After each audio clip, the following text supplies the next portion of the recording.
And welcome back to Ask Coach Wendy alongside Wendy Mader. I'm Dave Erickson. By the way, if you do have a question for Coach Wendy, use the hashtag AskCoachWendy on Twitter, Facebook, or YouTube.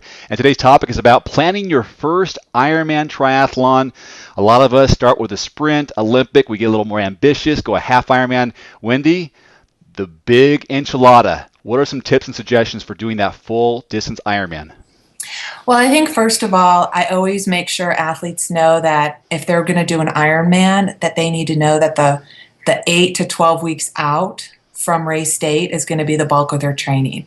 So if there's someone like a stay-at-home mom or dad, they might not want to be training for an Ironman during the summer when their kids are home.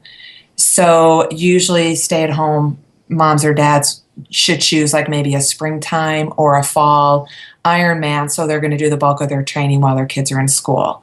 The second thing I like to talk about is the Ironman a destination or not. A lot of people choose an Ironman because they want to go to Cozumel or they want to go to Cabo or they want to go to Hawaii. So you want to make sure what's the goal. Is it a destination Ironman? Or is it just a bucket list? Or is it, maybe a competition? They have a race time goal in mind. The third thing I like to talk about is, does it have to be a World Triathlon Corporation, WTC sanctioned Ironman event, or do they want to just do an iron distance? Because there are, multiple companies out there that do iron distance races that are not as corporate as World Triathlon Corporation. So that's important. Again, usually if it's a bucket list, I just want to do the distance. It doesn't matter. But a lot of people, want the hype and they want, a WTC sanctioned event. But the biggest thing is the volume of training. People need to know that the bulk of the training is 8 to 12 weeks out, and they need to pick a time of year that they like to train 8 to 12 weeks out. I like doing fall Ironmans because I love to train in the summer heat. If you don't like to train in the summer, don't pick a fall Ironman. If you don't like to train in the winter, don't pick a spring Ironman. So I just let athletes know up front what to expect. So a lot of back timing for whenever that race is to determine, okay, I need to mentally be prepared to dedicate this amount of time before that Ironman. Right. Because some people, I want to do an Ironman, but if they've never really educated themselves, it could throw them off. And then they're like, well, I'm going on vacation during that time. Or something comes up that it's like, well, if you knew that a year ago, why did you sign up for an Ironman, a week after your month off or your month vacation or something like that? But they didn't know. I mean, I did my first Ironman in 1997. I had no idea. I just trained a lot and I did it and I was successful, but I had no clue. I was in school though. It was easier a little bit to train for when you're in school.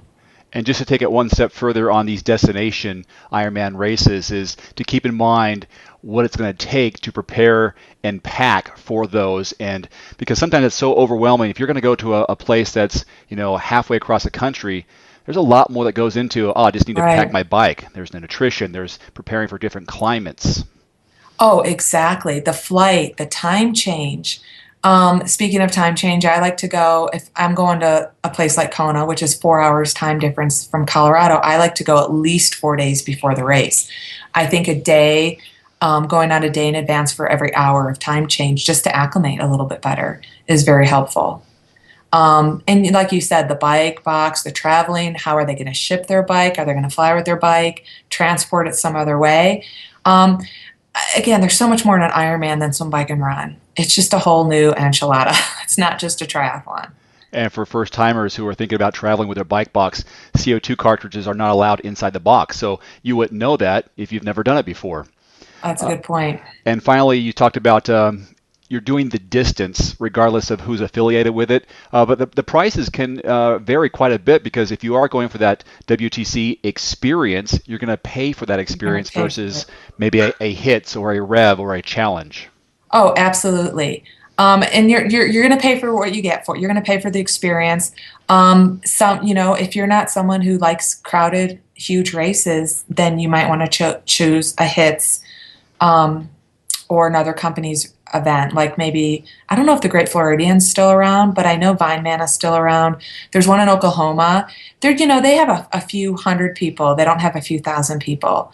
So I know athletes who just do not like that amount of people. it overwhelms them. So they might want to choose a race that's a little bit smaller. All right. They're still going to get the distance in. That's right. It is about accomplishing the distance, and if you want certain support, you want the certain medal or the branding associated with it, then prepare to pay for that. Exactly. All right, if you have a question for Coach Wendy, use the hashtag AskCoachWendy and visit her at t2coaching.com for more information.